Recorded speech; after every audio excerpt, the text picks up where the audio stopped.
देखिए इस एग्जाम में एक चीज़ अगर मुझे समझ आई अपने एक्सपीरियंस से जो मैं आपके साथ शेयर कर सकती हूँ, that you have to read less and written more. You have to know something about everything but not everything about something. ये मैं पहले भी बोलती आई हूँ कि हमें PhD नहीं करनी है वर्ल्ड हिस्ट्री पे, हमें PhD नहीं करनी है जियोमॉर्फोलॉजी पे. हमें पता होना चाहिए सबके बारे में, एक जनरल आइडिया होना चाहिए, क्योंकि बहुत वाइड है. Literally everything around you, everything under the sun is a syllabus of UPSC. मतलब आप उसे बहुत सेग्रीगेट नहीं कर सकते. तो इसमें रिविजन मुश्किल हो जाता है कि क्या पढ़ें और क्या छोड़ें. तो मुझे थोड़ा, जब मैं पढ़ रही थी तो मुझे ये रियलाइज़ हुआ धीरे धीरे कि कुछ चीज़ें तो होती हैं कि आपने एक बार पढ़ लिया तो आपको याद रहती हैं, स्पेशली प्रीलिम्स की चीज़ें. आपने पढ़ लिया, आपके सामने 4 ऑप्शन आएंगे, आप गेस कर लोगे कि कौन सा ऑप्शन सही है.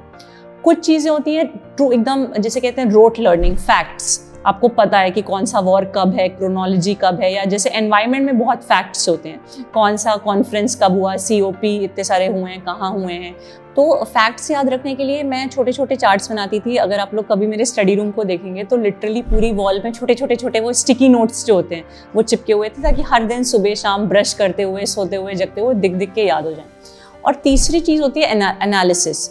जैसे आपने न्यूज़पेपर में चीज़ें पढ़ी, अभी यूक्रेन रशिया इश्यूज चल रहे हैं, तो एनालिसिस में बहुत ज़्यादा याद नहीं रखना है, इशू को समझना है कि यूक्रेन रशिया की कब से हिस्ट्री शुरू हुई, क्रीमिया बीच में कहाँ से आया, क्या क्या चीज़ें हुई. तो वो एनालिसिस अगर एक बार आप समझ लेते हो तो आपको याद रहता है. और उसके लिए आप सिंपल से नोट्स अपने बुक्स में, या मैंने एक मास्टर नोट्स का बनाया हुआ था, उसी में आप नोट कर लो. और चौथी चीज़ है कि न्यूज़पेपर कैसे रिवाइज करें. तो आपकी स्ट्रैटेजी थी कि वीडियो से कर लो, क्योंकि वही देख के याद किया, वो भी अच्छी स्ट्रैटेजी है. एक स्ट्रैटेजी हो सकती है कि जो मंथली करंट अफेयर्स मैगजीन आती हैं, न्यूज़पेपर की चीज़ें उसमें रहती हैं, तो रोज़ न्यूज़पेपर पढ़ो, वीडियो देखो, और मंथली करंट अफेयर्स मैगजीन एक ना एक कोई फॉलो कर लीजिए, उसी में अपनी चीज़ें लिख के. तो जैसे जनवरी, फरवरी, मार्च के मुझे न्यूज़ रिवाइज करनी है, तो मैंने जनवरी, फरवरी, मार्च की मैगजीन पलट ली, उसमें हाईलाइट करके रखा हुआ है कि ये इंपॉर्टेंट है, ये मुझे याद रखना है. और एक लास्ट हो सकता है रिवीजन की स्ट्रैटेजी, मॉक पेपर्स के थ्रू.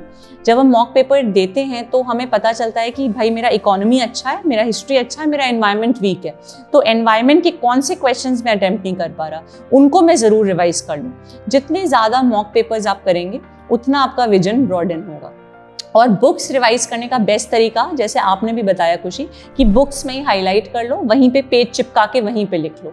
तो फॉर एग्जांपल अगर मान लीजिए मैं ज्योग्राफी की कोई थ्योरी पढ़ रही हूँ, बुक में एग्रीकल्चरल थ्योरी कोई मैंने पढ़ा, और मैंने न्यूज़पेपर में आज हिंदू में पढ़ा कि अच्छा उस एग्रीकल्चरल थ्योरी से रिलेटेड ये न्यूज़ है, तो उसी चैप्टर को खोल के कागज़ लगाया और वहीं पे लिख लिया. क्योंकि जब आप आंसर लिखोगे तो बहुत ज़रूरी है कि स्टैटिक के साथ करंट लिंक करो. मतलब सिर्फ स्टैटिक लिख के मत छोड़ दो, कंटेम्प्रेरी से लिंक करो, डायग्राम्स बनाओ, माइंड मैप्स बनाओ. तो ये आपके आंसर्स को यूनिक बनाएगा. तो ये एक तरह से मेरी स्ट्रैटेजी थी.